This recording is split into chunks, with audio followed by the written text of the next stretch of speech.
Do you do an intro? Yes. Oh crap. I dropped purple on your carpet. I'm skipping it up.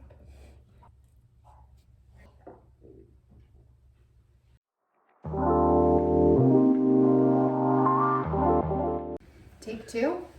So think caribou, Caribou. but say caribou. Caribou. Caribou. You gotta get that I in there. I'm right. Hey guys, welcome back. Caribou Tana. This is my best friend, Liz, and she is also a nurse in a GNR. So we are both finally off of our orientation, and we thought we'd kind of speak to you guys about like what it's like to be a GNR in the ER versus the ICU. Anyways, we have some kind of questions that we came up by ourselves to answer because they were questions that I guess we would want to ask people who are in our positions now. Like, what was your GNR experience like? What are you comfortable with, not comfortable with? Personality types for each unit. So we're gonna hit you guys up with some answers. Alrighty, so the first one was, how long was your orientation? How long was your orientation? So my orientation started in May and then I ended about a month ago. Technically your orientation on floor hours were 400 and I ended up at 404 hours. And that's like the minimum requirement, and so that's when I got let off after those hours. Not let go, let off. Let off. I don't know how many hours I've had to put in, but my orientation was close to 6 months long. I got let off probably like 2 or 3 weeks early though, since I worked as a CNA on my unit prior to becoming a new graduate nurse on the floor, and they asked me if I wanted to come off early, and I felt comfortable enough to come off early. What does the majority of your training / class time focus on? Okay, I think the majority of my training / class time focused on STEMI protocol. So STEMI stands for ST segment, like elevation, MI, like myocardial infarction, who are basically having a heart attack in layman's terms. And the nurse has a lot to do in initiating STEMI protocol because most of the time we're the ones to first notice it, whether they're coming in through the ER to be triaged or they're already on the hospital floor or in our unit. Like my unit, almost everybody's at risk for a second heart attack after surgery just because of how much has been worked on, and have to be really keen and know how to prevent and notice and take care of a STEMI pretty quickly. Mine was a little bit, like, it touched on a lot of cardiac because like we see that first and then we try to stabilize and then send to Maddie. Right. But a lot of times it was trauma evaluation. So you're coming in to have people who are coming into triage and they have like XYZ symptoms, and it's like, is this just, like heartache or chest burn or whatever? What is it? Chest pain? Not chest pain, but like... Oh, acid reflux? Is it acid reflux or are they having an aortic dissection? Right. And a lot of times like it is that level of like, is it this or this? And so we did a lot of, and I mean hours of sitting down and having case studies, and we've had preceptors act out our patients. And these are all patients that we've seen in our ER specifically. And then we had to figure out like what our next actions were. And so most of our class time was focused on not only evaluating, but then expecting the new test, expecting like what we would do 3 steps ahead of the doctor, just so that those labs are in when the doctor wants them in. And then the second portion is mostly stroke stuff. Yeah. Every day, every shift that I've been off, I've had a stroke, it seems like. So yeah. It's in fun. our unit, we just send all the stroke patients next door to neurotrauma. I also if our patient has a stroke, hey neurotrauma charge nurse, why don't you come do our NIHSS scale for us, because we don't know how. We do know how, but we're not as proficient at it. You don't have to do. Also, I just wanted to point out that Liz does not have her badge on, and I do, and that's a pretty like normal ER versus ICU thing. We use our badges, okay? I just forgot. But we do have someone requiring our badges, I promise. What are you most comfortable with, and what are you least comfortable with? Probably most comfortable with assessing chest pain and STEMI protocol, and we were talking about this before the video, but even like certain machines and lines, I think my unit probably sees arterial lines the most because every single cardiac patient that goes through open heart surgery comes out with an arterial line. So I feel pretty proficient and comfortable with that. And I also feel comfortable with certain machines. Like we have to, well, I'm getting comfortable, but we see machines like the Impella, the Swan-Ganz catheter, which sits inside the heart and gives us certain like cardiac numbers. The Impella helps assist the heart to pump. We have a balloon pump, which is also like the Impella, except they work differently based off of the patient's needs. But they both basically help the heart pump more accurately following surgery if it's like too tired or can't compensate for the person's body being so sick. And then CRRT, which is continuous renal replacement therapy, which is just a fancy term for dialysis, but we have to do a slower form of dialysis so that it doesn't overload the heart. So we have to know how to work the machine. So probably working the machines, stimming protocol, and like knowing how to use arterial lines.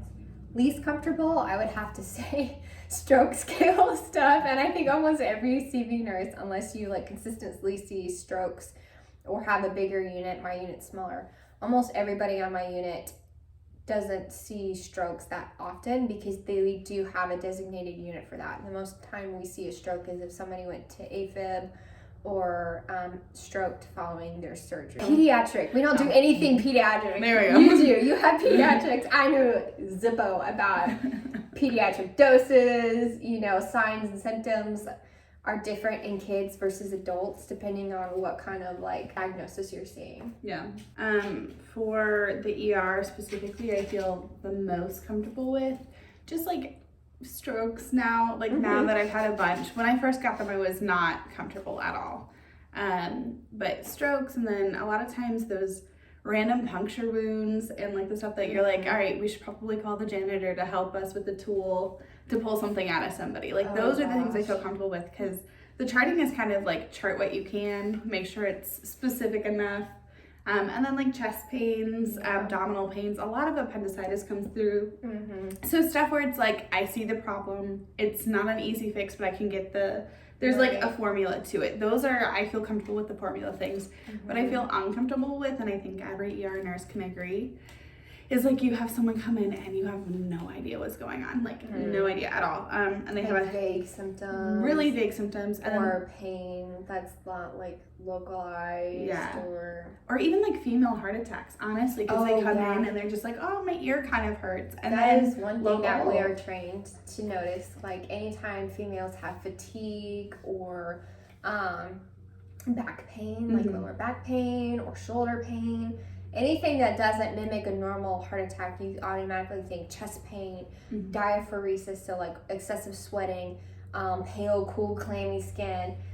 Those are the most common in men, believe it or not. And you'll see them like, you know, like I can't, there's an elephant sitting on my chest. They're over dramatic about it, mind you. The men are more over dramatic. The women are like, yeah, I'm kind of. Yeah, a lot of times they actually say, and this is kind of scary for menstruating women, but a lot of symptoms will mimic normal like menstrual period or like menstrual cycle symptoms. So like the fatigue, the excessive, you know, tired, kind of lethargic. Their headaches, the random pains. Yeah. And then you're just like, all right, well, what I've learned to do. Acid reflux is a big one in women. Yeah. And then it turns out they're having a heart attack, but it's just, you know, minimized symptom-wise. Yeah, so that's one of those things where it's like, I don't always feel comfortable with that, mostly because we are GNRs and we're just coming off.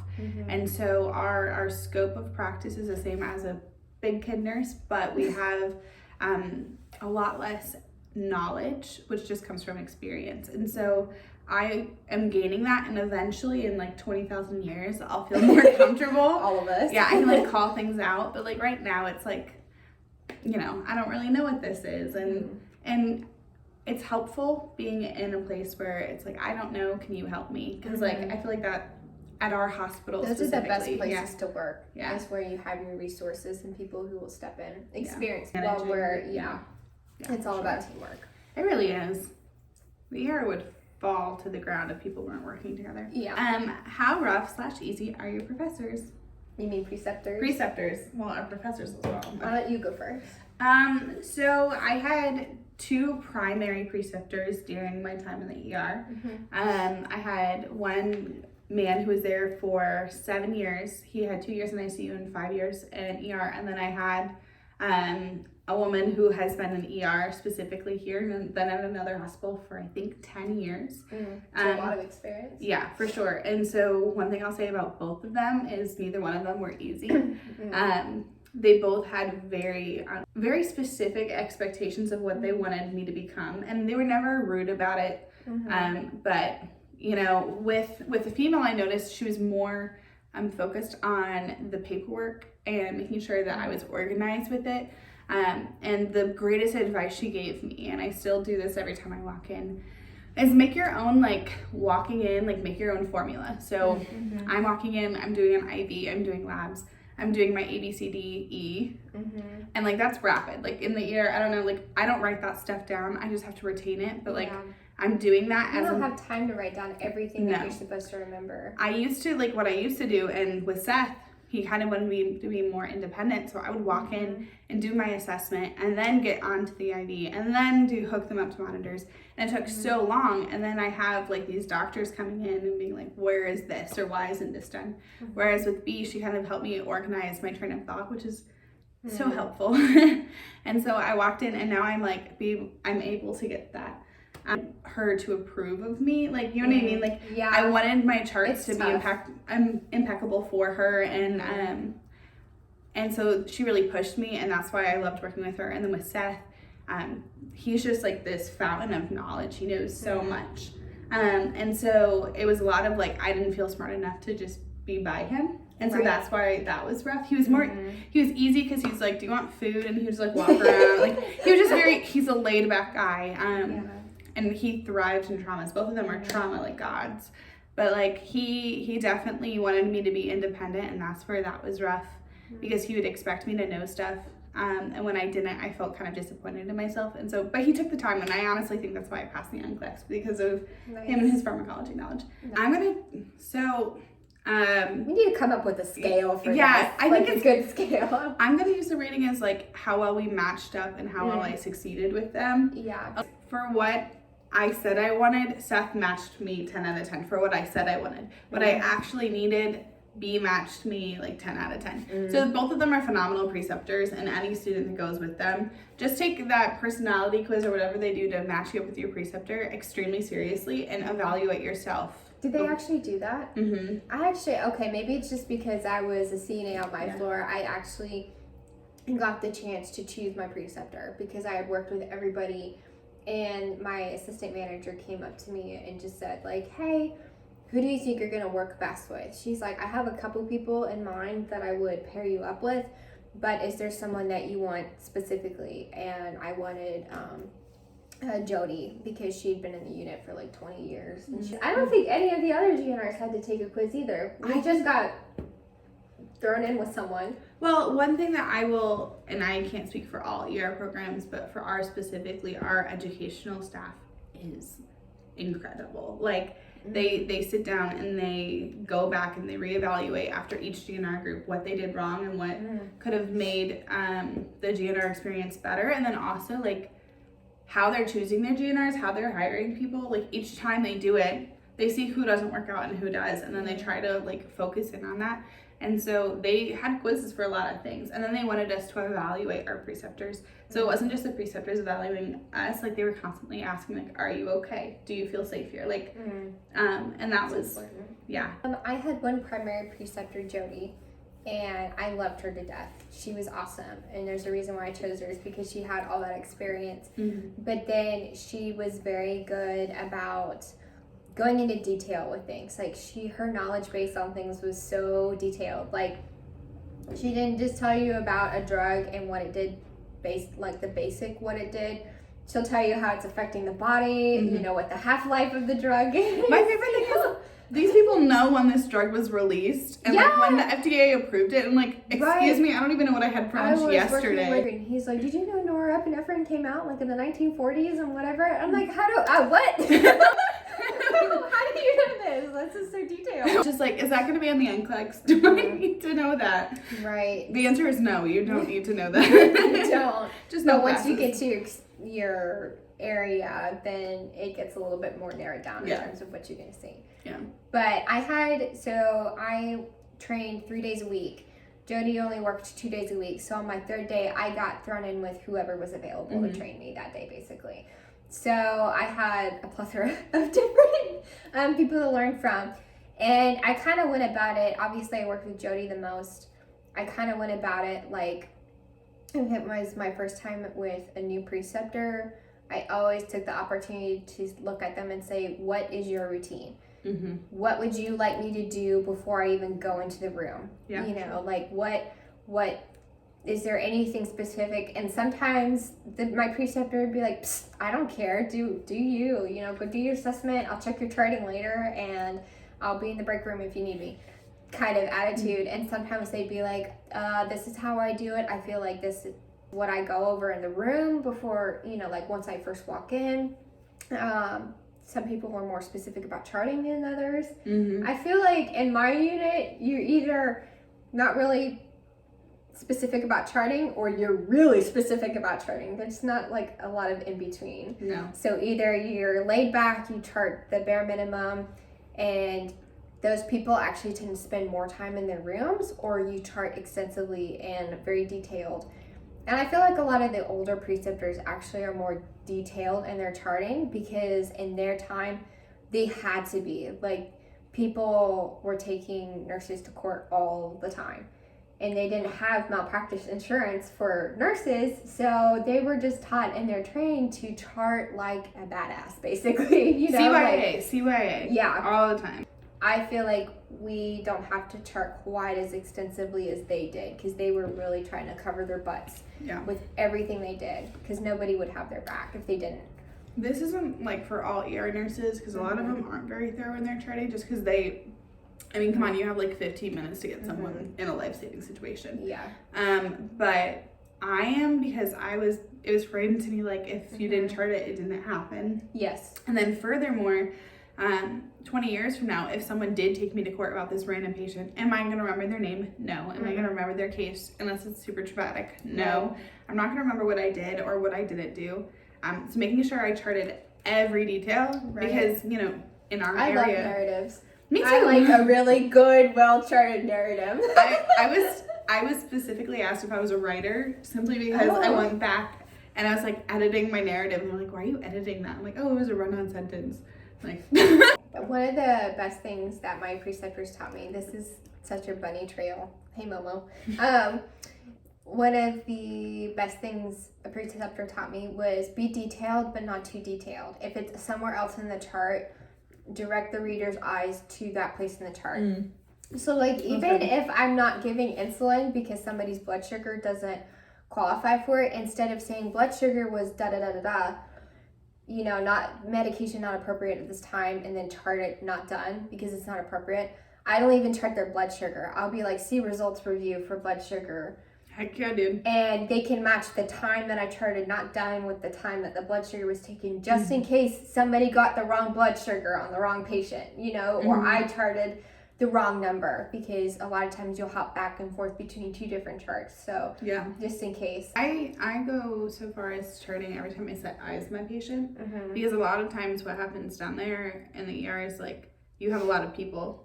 And so, like, if you're caught in one room, even you going in and checking and being like, you good? You good, fam? Yeah. Like, are you alive? Are you breathing? And just be like, yep, nope, my patient is oriented ×3. Yes. Chest rise and fall. Right. They're good. Right. Yeah. I would say going back to the preceptor. Oh my gosh. It's so bad. We did. Okay, that's fine. I would say on a scale of 0 to 10, 10 being like really tough, I would say that all my preceptors were a 10. Like, especially the OGs. The OG preceptors were 10, but they weren't rough on me. Like, they weren't there ready to wrap my knuckles if I didn't chart something, They were more rough in terms of I would get checked up on at least like once every 2 hours and be like, did you do this? Did you do this? Did you do this? I looked at your charting. You need to fix this, this, and this, and be a little bit more detailed. And my preceptor got me into a routine. She's like, okay, you've gone into your room. Where's your pacer box? Where is your ambu bag mask? You know, how's the patient doing just in general? Are all your IV drips running in the right channels? You know? My gosh, yeah. Like, they don't anymore, but they used to look the same. So I was taught, like, you go in and you trace your lines to the patient and you make sure that they're programmed right by turning on the pump and going to each channel and making sure. So it was pretty hardcore. And then asking about medications. I told you about this last night, but if I'm going to call the doctor and I want to start something like dobutamine or Primacor, the doctors, or at least our cardiothoracic surgeons, want to know why we want it. They don't want just the patient details, how they're doing. They want to know why we're asking for it. So instead of just being like, hey, I'm taking care of patient so-and-so, this is their vitals, you know, like I need something for their cardiac index. The doctor wants me to call and say, hi, I'm taking care of patient so-and-so. These are their cardiac numbers. This is their vital signs. I think I need Primacor. Here's why I think I need Primacor. Right, go ahead, give them your lecture. My preceptor taught me, like, if I'm going to ask for something like Primacor, I better know exactly why I want it and what it's going to do for the patient. Otherwise, I may not get it. So, I mean, I would probably get it if the physician thinks that it's appropriate, but he's going to question me anyway, so might as well know what I'm going to say. So the doctor always asks, like, why do you want Primacor? And I'll be like, well, I want it because it's a phosphodiesterase inhibitor. It's an inotropic agent. I'm going to need it in order to bring my cardiac index up without increasing my systemic vascular resistance. And I've already tried Dobuchex and, like, Covaprex and blah, blah, blah. And then he'll be like, okay, I guess you could have Primacor. Like, they have to earn it. Yeah, honestly. No. We better know why we want it. But then it actually establishes rapport with your doctor, because if you ask for something later down the road, instead of giving them that whole spiel, if you say, hey, I think my patient needs Primacor, and the doctor's already heard that spiel from you before, he's going to be like, okay, go for it. Yeah. You know why you want it, why you need it. You just need my order for it. Go ahead and give it. I know you're a safe practicing nurse. No, that's always like I need a button that says that. I'm a safe practicing nurse. Right. All right, so what skills / experience should you have before entering? So we'll just tie that in with personality and strengths. Be a CNA. Just do it. Oh my gosh, Just be a CNA. Even if you're at a nursing home, that's where I started The off. amount of skills learning that you can bypass just by CNA. Like, even bed baths. I'm like, people still come out new from nursing school and are comfortable with bed baths. If you're a CNA, you can do all the basic stuff. See, I don't get that, because we have nursing students that are like, oh, I've never done that. I'm like, when I was on the med-surg floor, they made me do like 1,000 bed baths. I did it too, but I feel like you get comfortable with the patient instead of coming in and being like, hi, my name is so-and-so. I'm going to be your nurse today. Are you okay? You know? Do you need morphine? Trying to screw it on to them. But I have not done a bed bath. You guys don't have time for it. Nope. You just don't. Neurotrauma hates us because we don't clean up like that. But anyways, I think being a CNA, even if you do volunteer experience, for some reason, just getting comfortable talking to a wide variety of people and learning, even if you're introverted, because I'm a super introvert, you have to learn how to talk to people in almost an extroverted way, if that makes sense. So that being said, like beyond CNA, like what are 3, since we're at 40 minutes already, what are 3 things that you're like, these personality traits or these skills made me a better nurse? ER versus ICU. Like, what should you have to be an ER nurse? Yeah. I think adaptability is a huge one. And I used to say confidence before I came in, like, oh, you need confidence. That's false. You need... Apparently people like it when you're less confident because they know you're going to be more safe practicing. You're going to be double checking yourself. If you're confident, equate confidence to cockiness. Yeah. Don't be arrogant. So adaptability, honesty is a big one. Yeah. Being honest with, hey, I don't feel comfortable with this and I'm not going to wing it just because, you know, I'm an ER nurse. I'm not going to wing it. I'm going to get someone who has had that experience because the patient's care is more important than my like how people perceive me. You know what I mean? Like it's 100% more important. And then the third one I think is just forgiveness for yourself.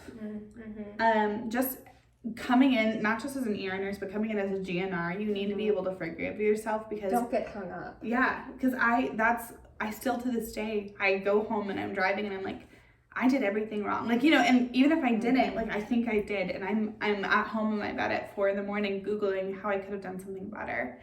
That's not great for your mental health. I mean, I'm becoming a better nurse, but like, just that. So being able to forgive yourself, having that adaptability, and then being honest with yourself, with your patient, and with your managers is a big part of being an ER DNR. And other people might have different perceptions of what you should have, because the skills they can teach you. Like, you don't have to know the skills coming into the ER. They can teach you that. You shouldn't be afraid of blood. And you shouldn't be afraid to look at traumas. That's important too. Handling it is one thing. Being able to see it is another. Oh, and like every day you're gonna see it. And then I don't know. Yeah. So just, you don't really need the skills. You just need the character. And that's something that you can't be taught is character. So. Yeah, you're probably less organized in ER too, right? I mean, so I have ADHD, and so that means that I thrive in that chaos. But it has to become an organized things chaos. Get done, but it's not going to be done in order in a boom boom boom way. It'll get done by the end of the shift. But because I mean, it's priority ranked. For sure, which it should be. It's a 1 to 3 patient ratio in our ER. Sometimes it's more than that, just because of situations, but like that's what they want. That's the aim goal. And so sometimes you have like 3 of the same thing, and I don't know why they do that, but you have to handle 3 really difficult cases at the same time. You don't have one that's like less priority than the other, so that's where that chaos ensues. Or, you know, we've had people where you're taking care of your patient and then you hear someone calling for help and someone's like dying in a wheelchair in your hallway. And so that's where that chaos comes from, just because we don't have the You're bumper. getting people into the hospital established. Most of the other floors, things have already been established, like the diagnosis, their initial tests. Their doctor's been assigned. You know, we have all the family contact information and stuff. We're not searching for belongings, things like that. They usually have all of that done by the time we get there, if that makes sense. They're already hooked up to an EKG. They're already having their IV fluids going, whereas you guys are initiating a lot of that. You're welcome for all of the IVs, okay? You're welcome. The good ones. The good ones. Right. All right, so what about you? You have to be organized. You have to be organized. You have to be organized. Obviously, if there's an emergent situation, you're going to go into your prioritizing, but you better know exactly what you want when the physician walks around and what to advocate for your patient.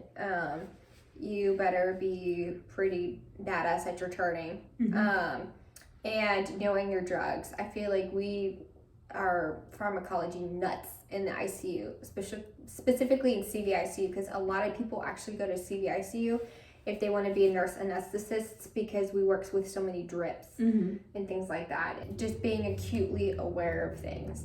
Like, there could be a dozen things going on, but you have to have those critical thinking skills and know when something feels off, and probably a good gut feeling too. Because there's been times where I walked into a patient's room and I'm like, their vitals are stable, they're talking to me, but something's not right. I actually had that experience one time when I was doing my capstone, which is last semester of nursing school. I walked in and I didn't notice it right away, but the patient's vital signs were fine. He was talking, he was super chatty. His IV fluids were going. Nothing in the room looked like a mess. And yet I looked at him and he looked pale. And I know I hadn't been in that room. It wasn't even my patient, but I'm like, for some reason, even though I haven't been in here, I don't know what baseline is. I feel like a lot of our patients are pale anyways, because they've had some cardiac event where their circulation isn't as good. Yeah, for sure. But I walked in that room and I'm like, something doesn't feel right. I'm like, he just doesn't look right. And I didn't know what it was, but gut instinct told me to like assess the patient, even though it wasn't mine. And sure enough, I pull back the gown, and he's got blood running all down the left side of his arm and like his shoulder. And I look more closely, and he'd pulled his triple lumen PICC line out. Why do they? So he was a pig with makeup on. So even though he was answering all my questions, he wasn't completely with it. He was actually mildly confused enough to the point where he had pulled out his PICC line. So even though he knew where he was, and he knew like his name and he knew the time of day, he was still just confused enough that he wanted to get up and down impulsively, you know, without help, and he didn't remember what was all attached to him, and he pulled out his PICC line because he didn't think he needed it. And there was his dobutamine hanging, dripping. And dobutamine is something that keeps your heart rate up, and helps with contractility of the heart. So I'm like, frick. My instinct told me something wasn't right, and sure enough, he was probably pale because he was bleeding. That's probably one thing you have to have in ICU, is being able to walk in and know that something's wrong, even if your patient isn't presenting like something's wrong. Walk in. How long is your report time? Like. Oh yeah, you guys have a less long of report time than we do, I feel like. Yeah. Well, it's, you know, this happened. They're going to be discharged or they're going to be admitted. Mm-hmm. That's literally like what you have. Right. Sometimes the newer nurses are very thorough with it. Mm-hmm. Sometimes the older ones are really thorough. Sometimes it's downright like bare minimum. You're like, mm-hmm. So they're breathing? Okay. Like, yeah. But they're stable. They're moving to this med-surg floor. Yeah. And here were their last vitals. Yeah. Goodbye. Pretty much.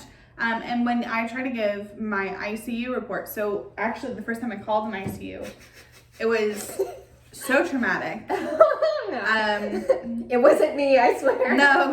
It was, you know, I was calling without any knowledge of how to call a report to mm-hmm. an ICU because I hadn't done it before. And they were, you know, they didn't fully listen to me. And that's sometimes what happens when you're giving a report, is they're not giving you your full attention. Mm-hmm. And so they didn't hear that I said I was a GNR and I didn't know what I was doing. And I tried to be really upfront, but I was just trying to be helpful. And, you know, she like, you know, said some things, hung up the phone. And then I had a lot of anxiety regarding calling ICU. Mm-hmm. I've since overcome that, but I'm much more thorough. And so my ICU report, I know exactly what they want to hear. Mm-hmm. I expect it. I go what I hear. They want a new set of vitals, including temperature, mm-hmm. which a lot of times ER nurses get the first temperature and don't do it again. I do it like 3 mm-hmm. times.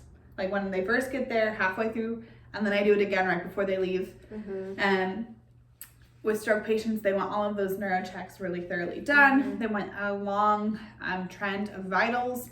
They want walking, talking, and a lot of times in the ER, if you're taking over for someone and then you're calling a report, you don't know how they transfer because you haven't transferred them because they haven't asked to be transferred. They want to know other lines and wounds. Yeah, they want to know, seriously, like all of the wounds. And sometimes with our traumas, I don't know all of the wounds. Even if they have just mild bruising. They want to know about the skin tears. You guys probably don't assess pressure sores as frequently because you really are prioritizing traumas and bleed outs and heart attacks and strokes.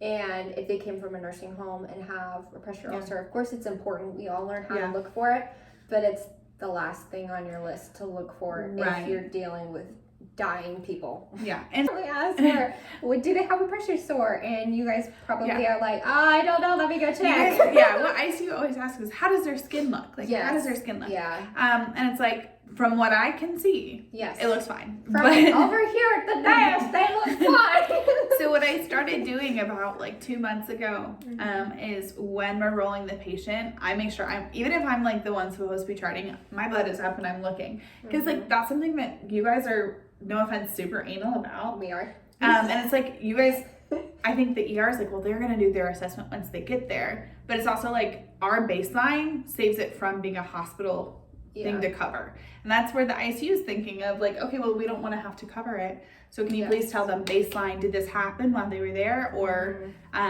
is this something previous, like a history thing? And, you know, And I feel like common it's weird sense. that we ask that, because if they've been there a few hours, chances are they won't have a stage 2 pressure sore. So if they come to us, we can consider it baseline, because they've only been in the hospital system a few hours. Yeah. So there's no way that they're gonna have a stage 2 pressure Yeah. sore. But I swear, I've brought patients up, and we have to do nurse transport for ICU transfers.